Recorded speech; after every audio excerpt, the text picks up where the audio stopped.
जय श्री राम दोस्तों, आज की वीडियो के माध्यम से अपन बात करेंगे कपास की उन्नत खेती यानी 2024 में कॉटन फार्मिंग किस प्रकार से करनी चाहिए, क्योंकि इस टाइम पर जो पिंक बोलर यानी गुलाबी सुंडी को कैसे कंट्रोल करना चाहिए। दूसरी तरफ प्लांट रोग यानी सूखने की समस्या से बहुत सारे किसान इस फार्मिंग को छोड़ते जा रहे हैं। कैसे आप उगता बिल्ड को कंट्रोल कर सकते हैं, फ्लोरिंग फ्रूटिंग ड्रॉप होने की समस्या को कैसे कंट्रोल कर सकते हैं, इसके अलावा पैदावार को कैसे ज्यादा इंक्रीज कर सकते हैं, कौन कौन सी ज्यादा उत्पादन देने वाली वैरायटी है, और साथ ही बात करेंगे कितनी अच्छी फसल लगाने के लिए कौन सी पद्धति को अपनाना चाहिए, कौन से जरूरी कार्य करने चाहिए। तो संपूर्ण जानकारी के लिए दोस्तों आप बिना स्किप किए वीडियो को पूरा वॉच करें, क्योंकि इस वीडियो में स्प्रे शेड्यूल के साथ साथ ज्यादा उत्पादन देने वाली वैरायटी के बारे में बात करेंगे। जय श्री राम दोस्तों, मैं दीपक पाटीदार, आप देख रहे हैं देश का सबसे विश्वसनीय फार्मिंग यूट्यूब चैनल एग्रीकल्चर दीप आइडिया। अभी तक चैनल को सब्सक्राइब नहीं किया है, प्लीज चैनल को सब्सक्राइब करें और ज्यादा से ज्यादा अन्य किसान भाई को वीडियो शेयर करें। चलिए वीडियो को शुरू करते हैं। कॉटन फार्मिंग, जी हाँ दोस्तों, हमारे भारत भर में सबसे बड़ी मात्रा में कपास की खेती की जाती है। तो कहीं ना कहीं जितना उत्पादन, चाहे यूएस, जर्मनी या फिर रही बात फॉरेन, जितना उत्पादन कंट्री या गल्फ कंट्री फॉरेन के लोग उत्पादन निकाल पाते हैं, तो इतना उत्पादन हमारे भारत के किसान निकालने में सक्षम नहीं है। कहीं ना कहीं हमारे पास एडवांस टेक्नोलॉजी हमें अपनाना पड़ेगा और सही समय पर सही स्प्रे करने पड़ेंगे, सही नॉलेज लगानी पड़ेगी। यदि हम खेती करेंगे तो उत्पादन हमें अच्छा मिलेगा, क्योंकि थोड़ा सा परंपरागत तरीकों को कहीं ना कहीं हमें पीछे छोड़ना पड़ेगा। तो समय के हिसाब से, ड्यूरेशन के हिसाब से अपडेट होना पड़ेगा। तो दोस्तों उदाहरण से इस जानकारी को लेते हैं, यानी 10,000 का फोन 3 महीने में अपडेट मांगता है। यदि हम अपनी लाइफ को, अपनी फार्मिंग को अपडेट नहीं करेंगे तो फिर फार्मिंग में वही उत्पादन कम निकलेगा, हमारी खेती घाटे का सौदा होगी, तो सारी बातें फिर वही आ जाती हैं। तो दोस्तों हमें अपनी खेती को अपडेट करना पड़ेगा। तो समय के हिसाब से चलिए टॉपिक पर आते हैं। अब हम बात करते हैं कपास की उन्नत खेती। तो कपास की खेती खरीफ सीजन की प्रमुख फसल है। तो इसकी रुपाई बुआई के बारे में बात करते हैं, यानी 15 अप्रैल से लेकर 15 जून के मध्य आप इसकी बुआई कर दीजिए, यानी 15 मई मतलब मानसून आगमन से पहले आप इसकी बुआई कर सकते हैं। तो यह समय बहुत ही अनुकूल माना जाता है। कुछ इलाकों पर मई स्टार्टिंग पर बुआई शुरू हो जाती है, तो यह टाइमिंग बहुत बेस्ट है। उन्नतशील किस्मों के बारे में बात करें, देखिए दोस्तों ऐसा नहीं है कि इन वैरायटी में रोग बीमारी नहीं आती है, मगर प्रॉपर स्प्रे शेड्यूल चलाते हैं तो उत्पादन अच्छा निकलेगा। सिंपल सी बात है। कौन सी वैरायटी का चुनाव करना चाहिए, तो इन वैरायटी को लगा सकते हैं, जैसे राशि की 926 वैरायटी को लगा सकते हैं, बीटी कॉटन राशि की 773, क्रिस्टल की 03 या निट्टू बिट्टू सीड्स की राजा वैरायटी को लगा सकते हैं, अजीत की 155 वैरायटी को लगा सकते हैं, यूएस की 51 बीटी कॉटन को लगा सकते हैं, या राशि की 776 को आप लगा सकते हैं। तो यह सभी वैरायटी बहुत बढ़िया है। बाकी तो ये बढ़िया वैरायटी है। बाकी और वैरायटी है जिनका उत्पादन हमको अच्छा लगा, लेकिन कुछ इलाकों पर कुछ ऐसी वैरायटी है जो अधिक उत्पादन देने में अन्य प्राइवेट कंपनियों से अच्छी रही है। तो यह किस्में हमने 3-4 सालों का डाटा इकट्ठा किया है। इन वैरायटी का बहुत अच्छा रिस्पॉन्स हमें देखने को मिला है। तो ये जो वैरायटी है यह आप लगा सकते हैं।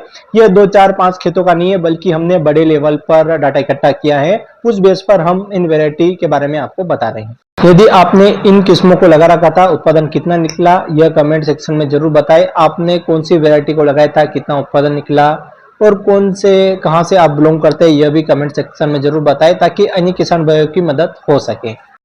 देखिए, अच्छे तरीके से फसल को ग्रो करने के लिए समय पर भूमि की जांच जरूरी है, समय समय पर न्यूट्रिशन की पूर्ति जरूरी है। तो खेत की तैयारी, आप कॉटन फार्मिंग के लिए खेत की तैयारी कर रहे हैं तो बेड बनाकर कपास की खेती करें। तो नॉर्मल तरीके से नहीं, बेड बनाकर आपको खेती करना है। तो बेड की चौड़ाई आपको 2 फीट रखनी है और 1 फीट बाकी आप बेड में ही कपास की खेती कर रहे हैं तो बेड से बेड की दूरी आपको 4.5 फीट रखनी है। तो जब आप खेती की तैयारी कर रहे हैं तो या तो आप कल्टीवेटर से गहराई में चलने वाले प्लाव से फ्लोइंग करवा सकते हैं, मतलब कल्टीवेटर रोटावेटर करवाकर मिट्टी को अच्छी भुरभुरी करवा लीजिए। विशेषकर उत्तम जल विकास का प्रबंध होना बहुत ज्यादा जरूरी है। देखिए, बहुत सारे इलाकों में जहां पर बरसात हो गई, मतलब खेत पानी से बाहर निकल गया, तो आपकी फसल खराब हो जाएगी। इसके लिए पानी का भराव नहीं होना चाहिए।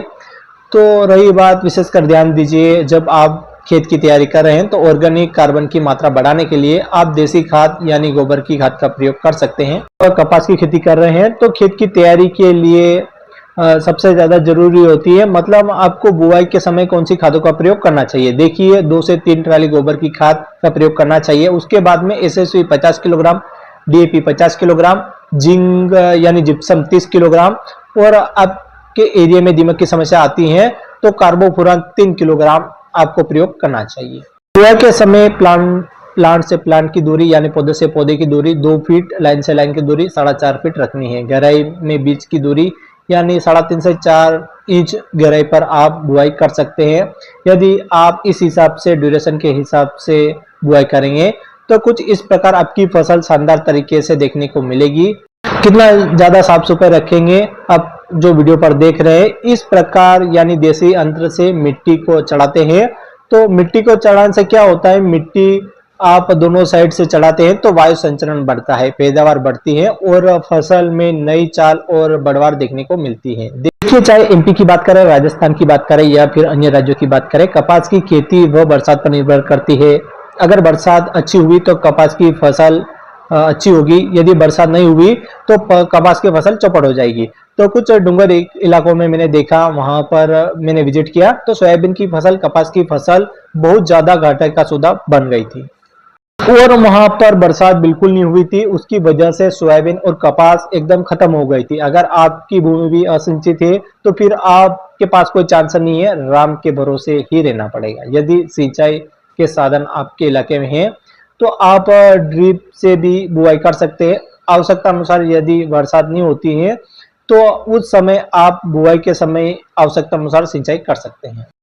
तो बुआई के समय इन खादों का प्रयोग करें, इतना डिस्टेंस रखें और साफ सफाई खेत में बनाए रखें। खरपतवार कंट्रोल के लिए रासायनिक दवाई का बिल्कुल भी प्रयोग न करें, बल्कि मजदूरों की मदद से साफ सफाई बनाए रखें और फिर इसको डोरा या फिर देसी जुगाड़ या फिर करपे की मदद से आप साफ सफाई बनाए रखें। मेरे को पता नहीं आपके इलाके में क्या बोलते हैं, तो उस मदद से या मशीन की मदद से आप साफ सफाई प्रॉपर बनाए रखें।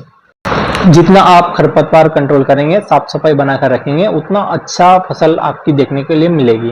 दोस्तों यदि फ्लोरिंग ड्रॉप की समस्या तो क्लाइमेट के द्वारा भी हो सकती है, नेचुरल भी हो सकती है। तो ऐसा नहीं है फ्लोरिंग ड्रॉप बिल्कुल नहीं होती है, ऐसा नहीं है कि बिल्कुल लिमिट से ज्यादा यदि ड्रॉपनेस हो रही है तो उस टाइम पर आप फ्लोरिंग के समय सिंचाई करेंगे, न्यूट्रिशन की पूर्ति करेंगे, टोनिक का स्प्रे कर दीजिए। यदि थोड़ी ज्यादा दिक्कत देखने के लिए मिल रही है तो प्लांट ग्रोथ रेगुलेटर बायर का प्लानोफेक्स यानी 4 ml 15 लीटर पानी में घोल करके स्प्रे कर सकते हैं। तो इससे क्या होगा, ड्रॉपनेस की समस्या है उस पर थोड़ा कंट्रोल देखने के लिए मिलेगा। लेकिन यदि बरसात नहीं होती है और आपने खाद भी दे दिया, टोनिक का स्प्रे कर दिया, तो उससे कोई फायदा नहीं होने वाला है। सिंचाई करें, न्यूट्रिशन की पूर्ति करें और फिर भी ड्रॉपनेस की समस्या हुई तो आपको ये कदम उठाना है, यानी प्लांट ग्रोथ रेगुलेटर का स्प्रे करना है। यदि फ्लोरिंग ड्रॉप की समस्या है तो आप चिलीडेट माइक्रोन्यूट्रिएंट का भी स्प्रे कर सकते हैं, यानी मिल्क और हुमिक एसिड के साथ में इसका अच्छा रिजल्ट देखने के लिए मिलता है। इसके अलावा बिल्ड बहुत बड़ी समस्या है दोस्तों। बिल्ड एक ऐसी समस्या है जहां दवा स्प्रे करेंगे तो कंट्रोल हो जाएगी। दोस्तों यदि बिल्ड की समस्या आपकी खेत के अंदर रहती है तो इसे गंभीरता से लेना बहुत ज्यादा जरूरी है। प्रिवेंटिव रूप में आप एक काम करें, टिकजा की बुआई करके उसके अंदर रोटावेटर करवा दे, फसल तैयार हो जाए तो उसके अंदर ऑर्गेन की मात्रा बढ़ जाती है। तो बुआई के पहले आप ट्राइकोडर्मा का प्रयोग कर सकते हैं। ट्राइकोडर्मा बहुत अच्छा कार्य करता है।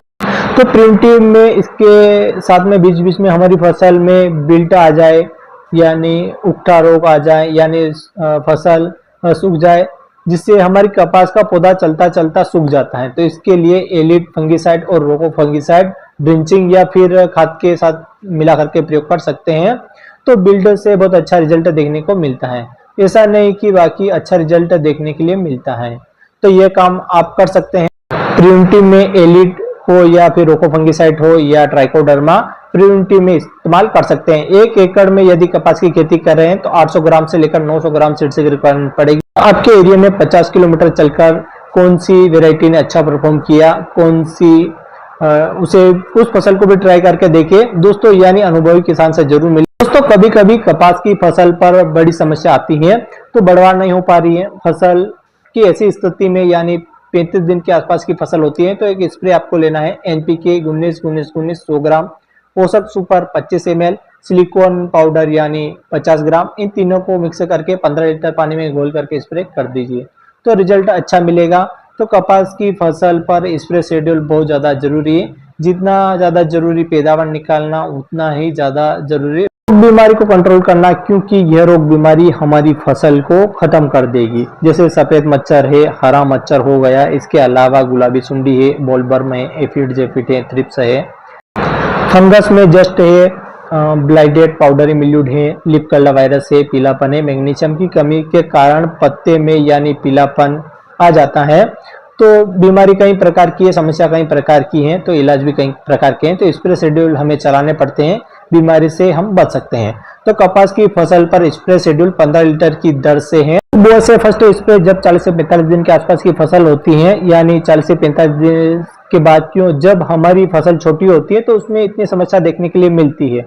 तो 40 से 50 दिन के आसपास की फसल होती है तो फर्स्ट स्प्रे लेना है हमें, यानी रोको फंगिसाइड 40 ग्राम, यूपीएल की लांसर गोल्ड 50 ग्राम और पोषक सुपर 25 ml, इन तीनों को मिला करके 15 लीटर पानी में घोल करके स्प्रे कर देना। स्प्रे जब 70 से 80 दिन की फसल होती है तो यूपीएल की उलाला 5 ग्राम, कराटे फंगिसाइड जिसमें लेमड़ा साइलोथ्रिन यानी 5% इसी आती है 25 ml लेना है, और फेंटेक प्लस टोनिक लेना है 10 ml, 15 लीटर पानी में घोल करके स्प्रे कर दे। थर्ड स्प्रे जब 110 से 115 दिन के आसपास की फसल होती है तो अडामा की पेलोथेरा यानी 30 ml, बायर की फोलिक्यूर 20 ml, एनपीके 13045 100 ग्राम, 15 लीटर पानी में घोल करके स्प्रे कर देना। फोर्थ स्प्रे जब 125 से 130 दिन की फसल होती है तो बायर कंपनी की फेनोक्सक्यून यानी 10 ml, बायर की एंट्राकोल 40 ग्राम यानी एसिटामाप्रिड 25%, एसपी 10 ग्राम लेना है, 15 लीटर पानी में घोल करके स्प्रे कर देना है। और स्प्रे कपास की फसल आराम से तैयार हो जाती है। यदि गुलाबी सुंडी का प्रकोप भी होता है तो यह दवाई काम कर जाती है। तो जो हमने कॉम्बिनेशन अटैच कर रखे हैं, इसमें फंगिसाइड भी है, टॉनिक भी है और कीटनाशक भी थी। तो कोई भी समस्या आती है तो इसके लिए यह 4 स्प्रे बहुत ज्यादा काम करने वाले। तो आप डोज को कम ज्यादा नहीं कर सकते, बाकी गैप को कम ज्यादा कर सकते हैं। बाकी सिंचाई यदि सिंचाई के साधन नहीं है तो आप शाम के टाइम स्प्रे करें तो रिजल्ट आपको अच्छा देखने के लिए मिलेंगे। तो खाद का शेड्यूल बहुत ज्यादा जरूरी है। इसके लिए फर्टिगेशन शेड्यूल समय समय पर बहुत ज्यादा जरूरी है। फर्स्ट स्प्रे यानी 30 से 35 दिन के आसपास की फसल होती है तो सागरिका दानेदार 10 किलोग्राम लेना है, माइक्रो न्यूट्रिएंट 5 किलोग्राम और यूरिया खाद 15 किलोग्राम। फर्स्ट खाद आप 1 एकड़ के हिसाब से आपको प्रयोग करना है, यानी जड़ों से 2 से 3 इंच दूर यानी खोद करके आपको प्रयोग करना है। इसके अलावा सेकेंड खाद जब 50 से 55 दिन की फसल होती है तो सल्फर 3 किलोग्राम लेना है, यूरिया 30 किलोग्राम लेना है, इन दोनों को मिला करके जड़ के पास देना है। थर्ड खाद जब 70 से 80 दिन की फसल होती है तो ह्यूमिक एसिड 10 किलोग्राम लेना है, यूरिया 30 किलोग्राम। इसके अलावा फोर्थ खाद जब 100 से 120 दिन की फसल होती है तो कैल्शियम नाइट्रेट आपको 15 किलोग्राम लेना है, बोरोन बी 20% 1 किलो और सागरिका दानेदार 5 किलोग्राम। इन तीनों को मिक्स करके 1 एकड़ में प्रयोग करना है। इस हिसाब से आपको फर्टिगेशन शेड्यूल चलाना चाहिए। यदि आप इस प्रकार से फर्टिगेशन शेड्यूल चलाते हैं तो रिजल्ट है वो बहुत अच्छा देखने के लिए मिलेगा, क्योंकि फसल पैदावार बहुत अच्छे से लेगी, चाल के साथ साथ फुटाव भी बहुत अच्छे से देखने के लिए मिलेंगे। तो इस प्रकार फर्टिगेशन शेड्यूल चलाते हैं तो कपास का जो उत्पादन है वो 14 कुंटल से लेकर 16 कुंटल उत्पादन आप निकाल सकते हैं। लेकिन यदि भूमि कमजोर है, न्यूट्रिशन की पूर्ति नहीं करते हैं तो पैदावार घट सकती है। लाइफ साइकिल के ऊपर बात करें यानी 150 से 160 दिन में कंप्लीट हो जाती है, यानी कपास तैयार हो जाती है। तो 150 से 160 दिन का टाइम लेती है। बाजार भाव के ऊपर बात करते हैं यानी 5500 रुपए से लेकर 7000 रुपए कुंटल तक देखने को लिए मिलता है, यानी रेट कम ज्यादा भी हो सकते हैं। बाकी आपके आसपास में कपास के क्या रेट चल रहे हैं कमेंट सेक्शन में जरूर बताएं। अभी कपास की खेती करते हैं तो पिछले साल आपके कपास के भाव क्या मिले थे कमेंट सेक्शन में जरूर बताएं, ताकि अन्य किसान भाइयों को भी इसके बारे में जानकारी मिल सके। कपास की खेती में 18,000 से 20,000 के आसपास लगती है। एक काम और करें, आप ट्रैप जरूर लगाए, नीला ट्रैप पीला ट्रैप, और मजदूरों की मदद से आपको निदाई खुदाई करवानी चाहिए। गुलाबी सुंडी यदि प्रिवेंटिव रूप में स्प्रे आपको करना चाहिए। देखिए कपास की फसल की जो बोल होती है यानी बेंदु बोलते हैं, यदि आप गुलाबी सुंडी एक बार उसके अंदर चली गई मतलब प्रवेश हो गया तो फिर वो कंट्रोल होने वाली नहीं है। इसलिए आप प्रिवेंटिव रूप में हल्के हल्के टेक्निकल का प्रयोग करना चाहिए जिससे उसे आप प्रिवेंटिव में कंट्रोल कर सकें। तो यदि आप कपास की खेती करते हैं तो समय समय पर मिट्टी चढ़ाएं, न्यूट्रिशन की पूर्ति करें, समय समय पर स्प्रे शेड्यूल चलाते रहें और बहुत ज़्यादा जरूरी है, जिससे आप अच्छी पैदावार कपास की खेती से निकाल सकते हैं। और लंबे रेशों वाली यानी कपास की खेती आपको जरूर करना चाहिए। तो इस वीडियो के माध्यम से हमने कपास की संपूर्ण जानकारी साझा करी। अगर वीडियो अच्छा लगे चैनल को सब्सक्राइब करें, वीडियो को लाइक करें और ज्यादा से ज्यादा हमको वीडियो शेयर करें। तब तक के लिए सेफ एंड टेक केयर। जय हिंद, जय भारत, जय श्री।